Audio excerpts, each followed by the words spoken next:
Hi guys, this is A2 Chemistry, Transition Elements, and we are looking at ligand substitution reactions. Question 9. Complete the following electronic configurations. The cobalt atom. So cobalt has an atomic number of 27. So the configuration would be 1s2, 2s2, 2p6, 3s2, 3p6, 3d7, and 4s2.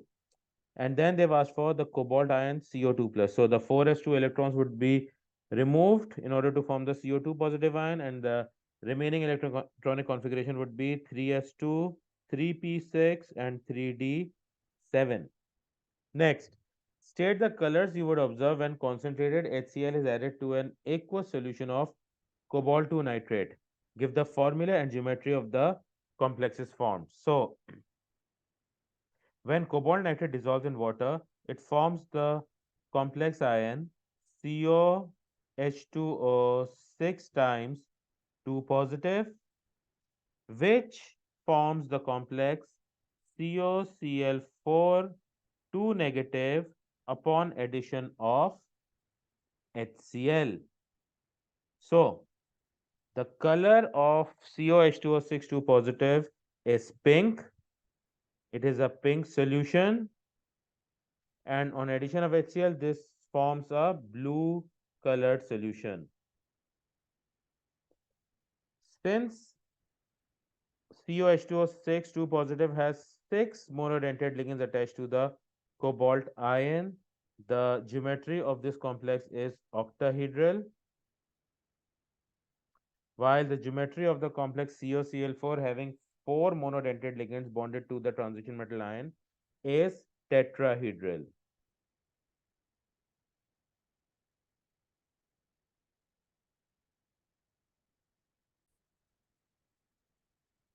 Question 10. Complete the electronic configuration of a chromium atom.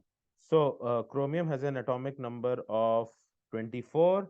So, its electronic configuration would be 1s2, 2s2, 2p6, 3s2, 3p6, 3d5, and 4s1.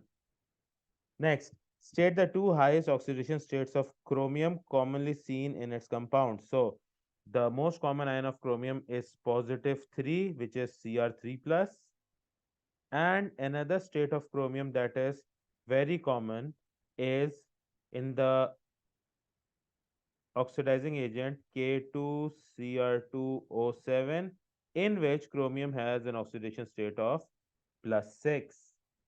Next, six different compounds or complexes H, J, K, L, M, and N are formed when an excess of aqueous ammonia, aqueous NaOH, and concentrated aqueous HCl are separately added to separate solutions containing copper and cobalt aqueous ions. So the question asks, state the colors of the following compounds or complexes H. Now H is formed when copper is added to by an excess of ammonia, or rather we add an excess of ammonia to a solution of Cu2 positive ions. So we have an excess of ammonia, which means copper will be surrounded by 4 ammonia molecules as ligands, and the remaining two position in the octahedral complex would be 2 water molecules. So we have 4 ammonia and 2 water molecules present in this complex having a charge of 2 plus, and it has a color which is referred to as the deep blue solution. Next, we have K. Now, K is copper in an excess of HCl, which would be Cu surrounded by 4 chloride ions as ligands having a 2 negative charge. This is also an aqueous solution, and its color would be yellow or yellow green, sort of like the color of the text that is it has been written in. Next, we have M. M is an excess of NaOH added to a solution of aqueous cobalt 2 plus ion. Now, addition of NaOH gives the same reaction as addition of aqueous ammonia dropwise, which would mean that the complex form would be COH2O 4 times OH twice which is a solid precipitate having a blue color. So it's a blue precipitate.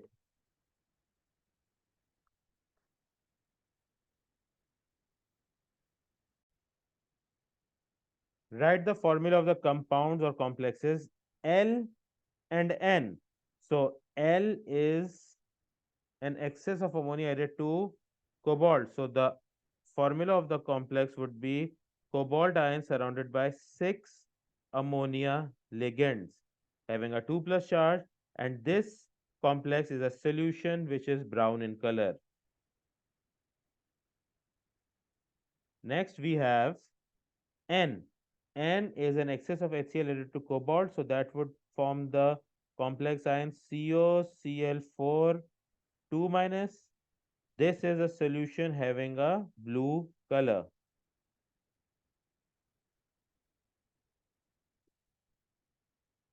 Next, we have state the appearance of the compound J. Compound J is an excess of NaOH added to an aqueous solution of copper 2 plus ion, which would give us the same precipitate as adding ammonia dropwise. So this would be CuH2O 4 times OH twice solid, which has a pale blue appearance, and it is a pale blue precipitate.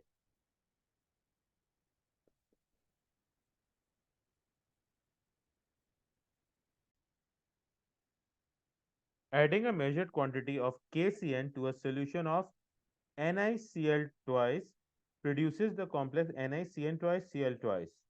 An aqueous solution of KCN is gradually added to a solution of NiSO4 until KCN is in excess.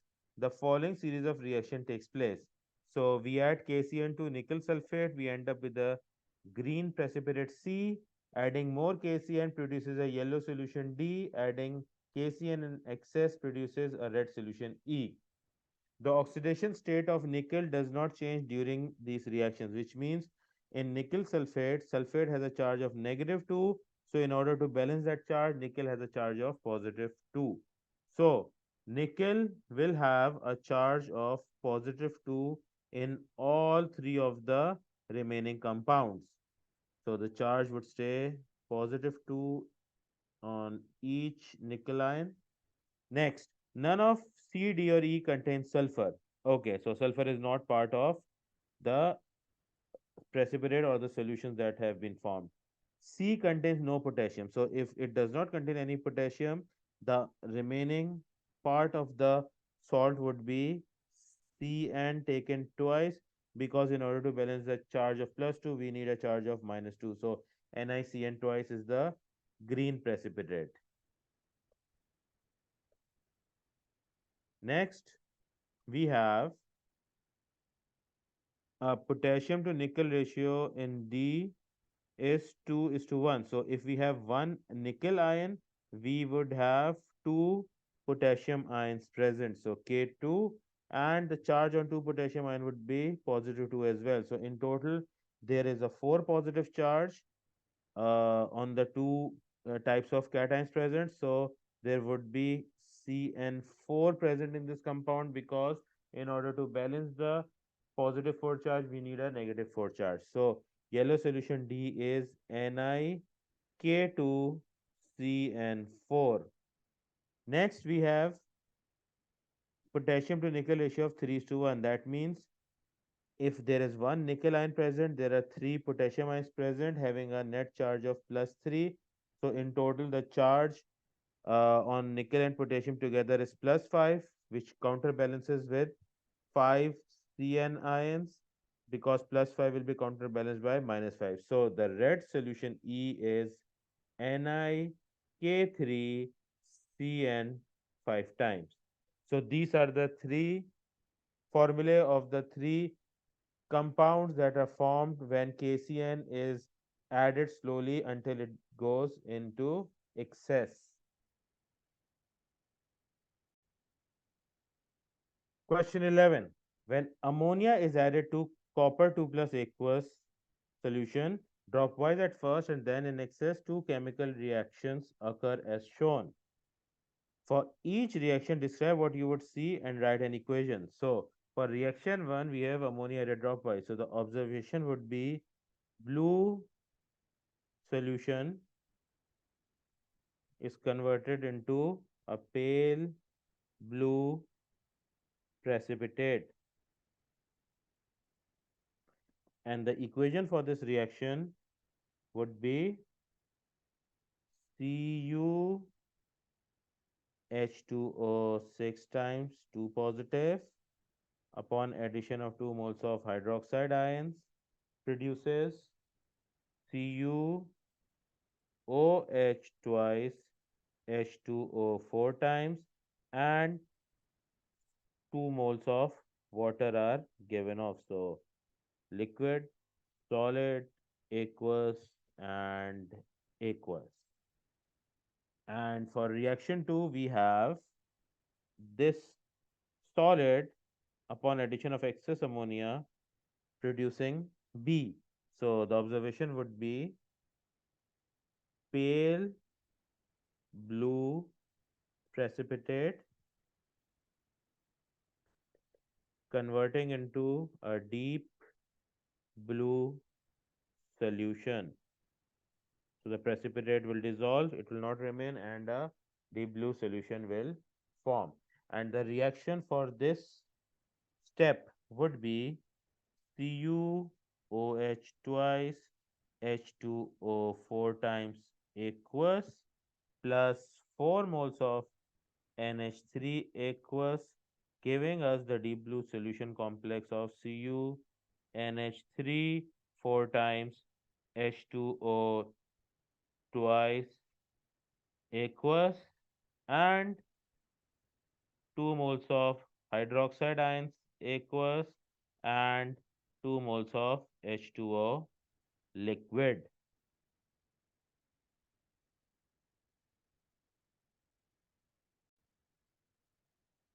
Question 12. The reaction scheme shows some reactions of CuH2O6 2 positive. So we have to write down the formula of precipitate A, complex B, and compound C. So precipitate A is addition of NOH2 CuH2O6 to positive, which is the same reaction as adding aqueous ammonia dropwise. So the precipitate A would be CuOH twice H2O 4 times solid. Next, we have complex B. So, on addition of an excess of ammonia, the complex form would be CuNH3 4 times H2O twice, 2 positive, and this is a deep blue solution, so it would be aqueous. And compound C is copper ions forming copper carbonate, which means it reacts with soluble carbonate ions to form copper carbonate and copper carbonate on reaction with ethanoic acid. So copper carbonate on reaction with ethanoic acid. This would be CuCO3 plus 2 moles of CH3 COOH giving us CuCH3 COO minus taken twice. This will be known as copper ethanoate and it would give us CO2 gas and it would give us H2O liquid. So the salt form would be aqueous and would be what solution C is representing. So the formula of solution C is CuCH3 COO minus taken twice. Copper will have a plus 2 charge and this is an aqueous solution.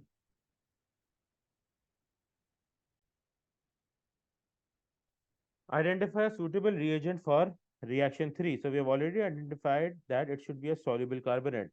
So a soluble carbonate would be sodium carbonate, Na2CO3 aqueous. Write an equation for reaction 4 already written. So CuCO3 solid plus 2 moles of CH3 COOH aqueous giving us CuCH3 COO twice aqueous plus CO2 gas plus H2O liquid. Describe two visual observations that would be made during reaction 4. So reaction 4 is basically reaction of an acid with a carbonate. So the solid would disappear, forming a colorless. No, not colorless, because copper is present here.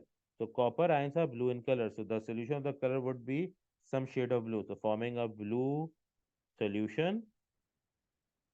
And because CO2 gas is evolved, the other observation would be effervescence and a colorless gas evolves.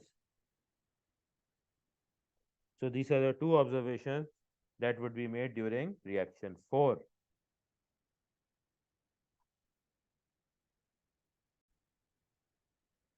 Question 13. The reaction scheme shows some reactions of cobalt with 6 water ligands. So on reaction 1, it produces cobalt with 4 water and 2 hydroxides as ligand, and in excess of ammonia it produces solution A. And when it is reacted with soluble carbonate, it produces precipitate B. So what is asked? Write the formula of the following species A and B. A would be cobalt with 6 ammonia ligands as a complex, and B would be cobalt carbonate, which would be a solid. State a suitable reagent for reaction 1. So reaction 1 can be carried out with NaOH aqueous, or it can also be carried out with NH3 aqueous dropwise. Write an equation for reaction 2. So reaction 2 would be COH2O 4 times OH twice solid plus 6 NH3 aqueous, giving us CONH3 6 times 2 positive aqueous plus 2 OH minus aqueous plus 4 H2O liquid. So this is the equation for reaction 2. And write an ionic equation for reaction 3. So the ionic equation would be COH2O 6 times 2 positive aqueous plus CO3 2 minus aqueous, giving us CO3 solid plus 6H2O liquid. So this would be the ionic equation for the formation of cobalt carbonate.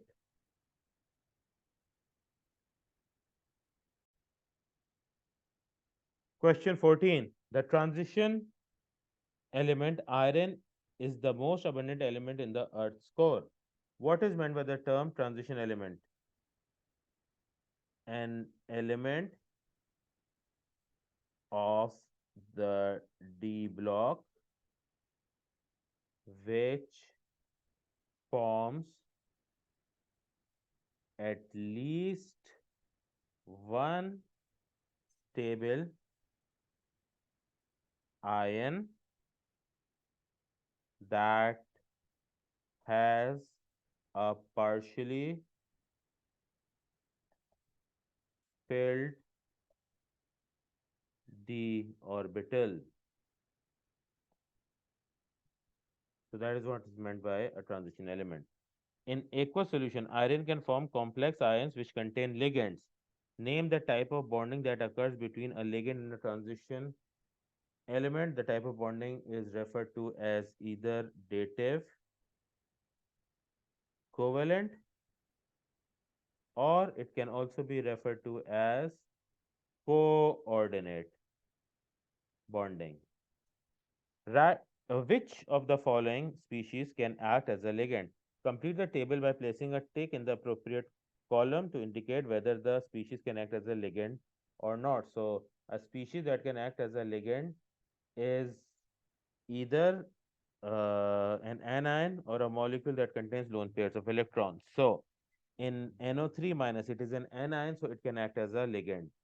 BF3, boron belongs to group 3 or 13, and it is attached to by 3 fluoride ions with a net charge of -1. So B will have a charge of +3, which means in total there would be 6 electrons. The octet in BF3 is incomplete. That means there is deficiency of electrons, so it cannot act as a ligand. NH2, CH2, CH2, NH2 will definitely have a lone pair of electron on each of the two nitrogen atoms present, making this a ligand. NH4 positive. The positive sign shows that there is deficiency of electrons, which means that NH4 positive cannot act as a ligand.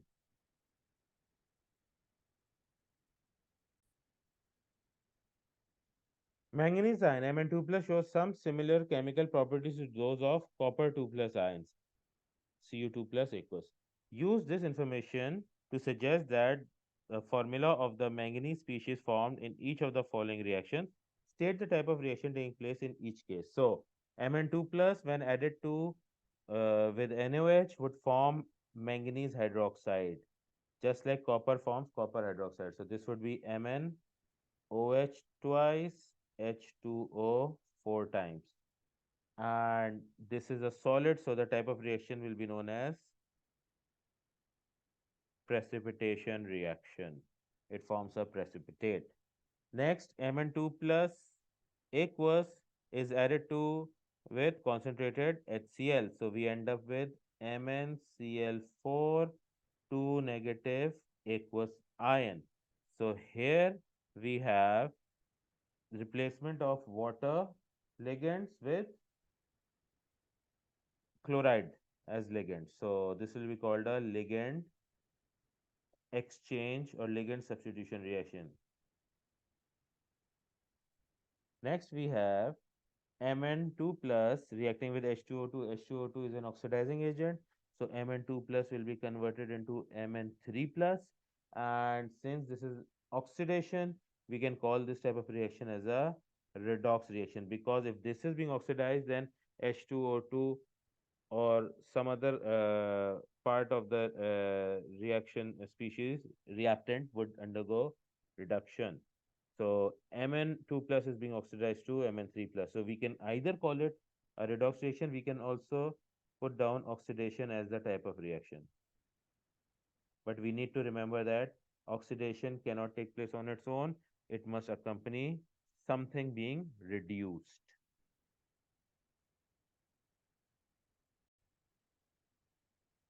Question 15. Cobalt is a transition element and forms compounds with oxidation numbers of +2 and +3. Complete the electronic structures for a cobalt atom. Cobalt has an atomic number of 27. So the electronic configuration would be 1s2, 2s2, 2p6, 3s2, 3p6, 3d7, and 4s2. Next, we have a cobalt 3 positive ion. So, two electrons from the 4s orbital will be removed and one electron from the 3d orbital will be removed. So, the configuration would be 1s2, 2s2, 2p6, 3s2, 3p6, 3d6. In an aqueous solution of cobalt 2 sulfate, the cobalt forms complex ions. What is meant by the term complex ion? A complex ion is a molecule or ion. Here it would be an ion because they've stated the term not only as complex but as complex ion. So a molecular ion having a central transition metal ion surrounded by one or more ligands. So a complex will have a central transition metal ion and either one or multiple ligands. State two chemical properties of cobalt other than the formation of complexes that are not shown by a typical S block element. So cobalt is a transition element. Therefore, it will have variable oxidation states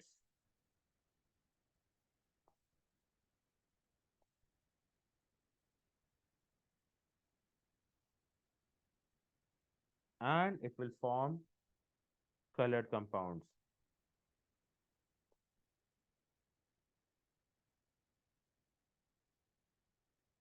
It can also be used for catalytic activity or as a catalyst in certain reactions, but they've only asked for two. Next, cobalt 2 ions show some chemical properties similar to those of copper 2 ions.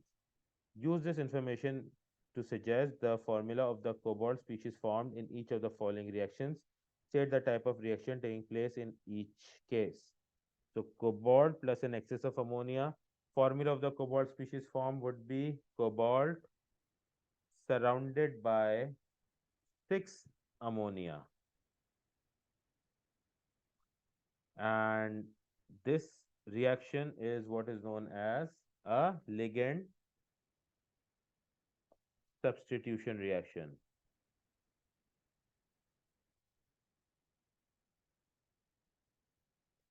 Next, we have cobalt aqueous reacting with hydroxide. So this will precipitate the cobalt ions and it would form CO H2O 4 times and OH twice. And this type of a reaction is known as a precipitation reaction. Next, we have cobalt aqueous solution reacting with S2OA2 minus. Now, S2OA2 minus undergoes oxidation S2O8, 8, 16, 14, 14 to 7. So sulfur will have a charge of 16 S2O8. So we have S2O8 2 minus. So oxygen will have a charge of negative 2. So it to the minus 16. So this will be minus 2. So 2x minus 16 is equal to minus 2. 2x will be equal to plus 14. X will be equal to plus 7. No, it does not undergo oxidation. It undergoes reductions. From plus 7, S2O8 will be converted into sulfate, which will have sulfur with an oxidation state of plus 6. So if this is undergoing reduction, it is an oxidizing agent. So it will oxidize cobalt 2 plus ions into CO3 plus ions, and the reaction would be either called redox or oxidation. It is called redox because oxidation does not take place on its own. Something in that reaction undergoes reduction as well. Here we can see that H2OA2 minus will undergo reduction. So CO2 plus is converted to CO3 plus because this is the part of the reaction in which the cobalt ion is undergoing oxidation.